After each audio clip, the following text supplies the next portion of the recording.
Hello everyone, this is Dr. Mandeep Saini, and this video is about how do you use Canvas and BigBlueButton to deliver online lectures. So I am going to use my blank canvas to create a conference. You have to log into your Canvas account and go to a module which you are delivering. So once you go to the module, first thing you need to make sure that the conference is available for the students. So at the moment, you can see some of the things with the conference outcome files and pages is not available to student because of the icon given here. So what you need to do is go to settings, and under the setting you will look for navigation, and in the navigation the first list you will see the conference is not on that list, but the conference is on the second list. So what you just need to do, just hold it and drag it to the list above. Now the conference is available to the list above, so but it's still not available for the students until unless you save it. So once saved, you can see the conference is now available and the icon disappeared. So let's create a new conference for that for this module. So once you click on conference, it will take you to a new window where you can see plus conference, and on the new conferences there is nothing on the under the new conference, but the concluded conferences there are so many conferences which I have run earlier. So when you click on new plus conference, it will take you another window where by default it gives the module name. It gives by default the big blue button, and by default duration 60 minutes. So if the lecture is more than 60 minutes, what you are going to do under the options, you are going to click no time limit, and you are going to click enable recording if you need to record the session.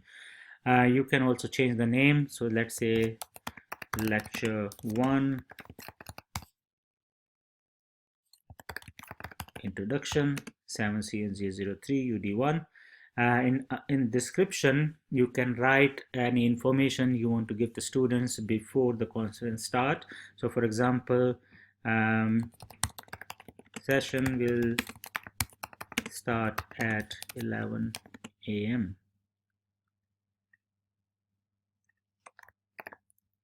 Okay, so now the most important thing is invite all course members. So when you click on that, you will see the list of students on that module.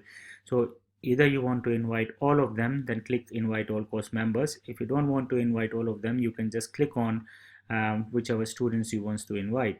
So for example, if you are doing a group meeting with the students, and you can invite a couple of students or the group of the students.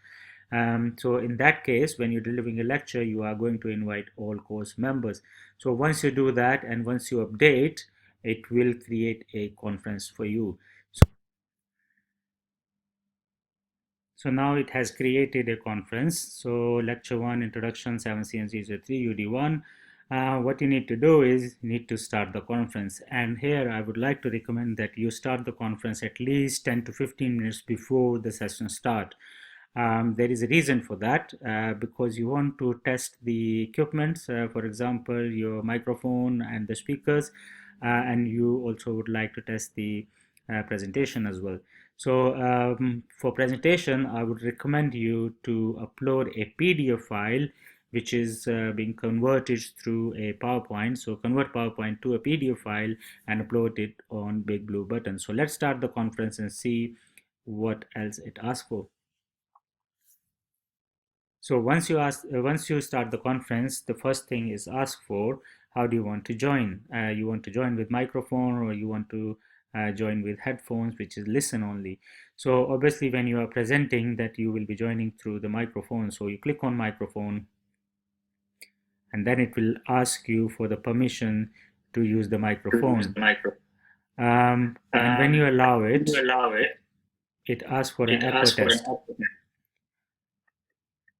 You are currently the only person in this conference. You are now muted. So it asks for a microphone. When you select microphone, it asks for an echo test. That echo test is right when you can hear your echo. Then it's absolutely fine. Everything is working fine. So once I logged in, I have just muted myself because I don't want any more echo on that. So Now this is a default presentation, and this is the presentation window. This one is public chat window, and this one is shared notes if you want to write any notes for the students. So at the moment I am the only person, I am the only user who is in the conference. So on the chat window I can write something for the students, for example, hi all, or welcome to session 1. On the presentation, this is the default presentation provided by BigBlueButton. So how do we upload our own presentation? So you need to click the plus button, the action button, and click on upload a presentation. So over here you've got three options: start a poll, upload a presentation, and share an external video. So let's look for upload a presentation first. So when you click on upload a presentation, it takes you to another window where you can drag the file or browse the file on your computer. So browse the file on the computer. I selected the PDF file, which I recommended that you should be using PDF file. So open, and now it says to be uploaded. So click on upload. Now, time of uploading depends on the two things. One is the internet speed, the connection of the internet. The second one, how big is the file size. So if your file size is more than, let's say, 10 MB, that might take up to 4 or 5 minutes to upload. So I will recommend just try when you are converting a PowerPoint to PDF file, make sure the file size is as small as you can make it. So once it's uploaded, it says converting file, generating thumbnails, and it says it's total 24 slides, and it's generating the thumbnails for the presentation, and it's preparing for them. So once it's done, it automatically takes you to presentation screen. So you are on the presentation screen now. Now here, before you start the lecture, I will recommend another thing, that you go flick through the slides or make sure that all the slides are working fine. You will see that there is a delay of a couple of seconds. So once you done it one time, it will automatically optimize your presentation and that delay will go away. So make sure you do that once. Now when you go back, now you can't see the delay anymore. So please check all the slides in one time before you start the session. Now the another thing, recording. So let's talk about recording the session. Now earlier when you were creating a conference, you have selected that the conference need to be recorded. So over here you can click on start recording, and the recording will ask you that you want to start. And now the recording is started. You will see the timer as well. The recording has already been started. There are a few more things that you can share your screen if you want to go for any application. So for example, I'm sharing my screen now, and it asks for you want to share the entire screen or any window application, any application window or Chrome tab.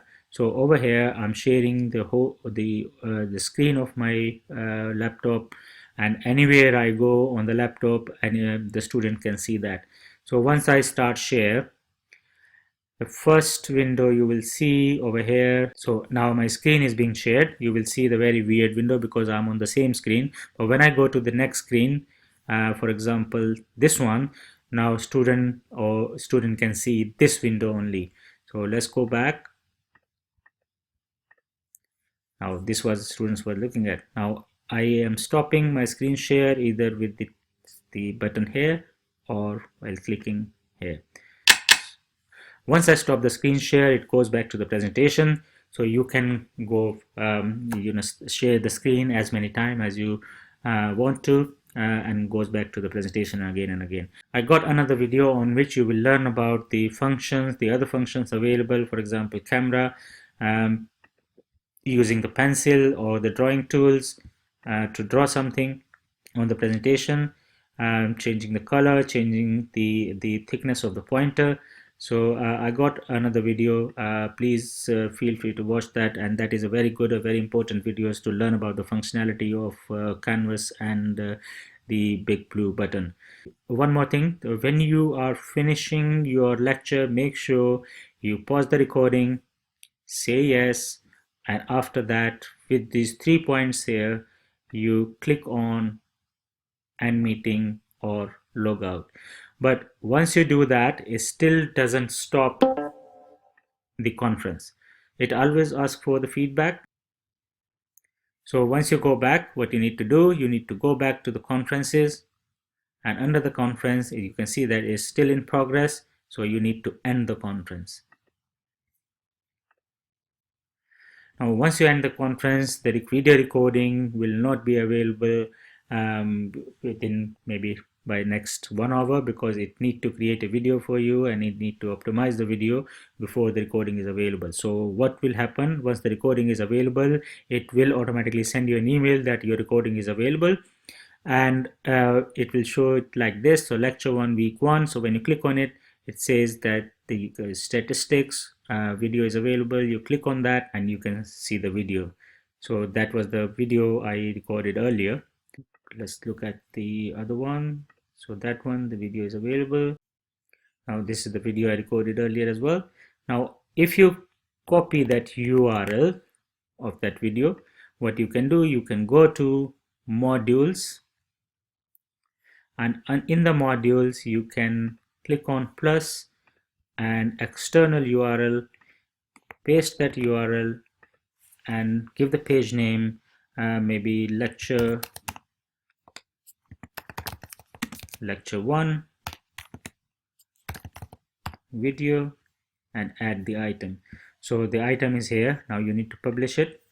So once it's published and you click on it, students can watch the video within the canvas as well. So that video is not completely ready. So as I said, that might take up to 1 hour. So once it's ready, student can always go and watch the video, or they can click on this link here and they can watch the video in a big screen. So that's all about using Canvas and BigBlueButton for delivering the lectures and recording the lectures. As I said earlier, there is another video which is created by BigBlueButton, which gives you much better idea on functionality of how to use BigBlueButton for sharing YouTube videos and doing a poll or some other different features as well. So thank you very much, and I hope you enjoyed. And if you got any questions, please feel free to send me a direct email at m.sani@wlv.ac.uk. Thank you.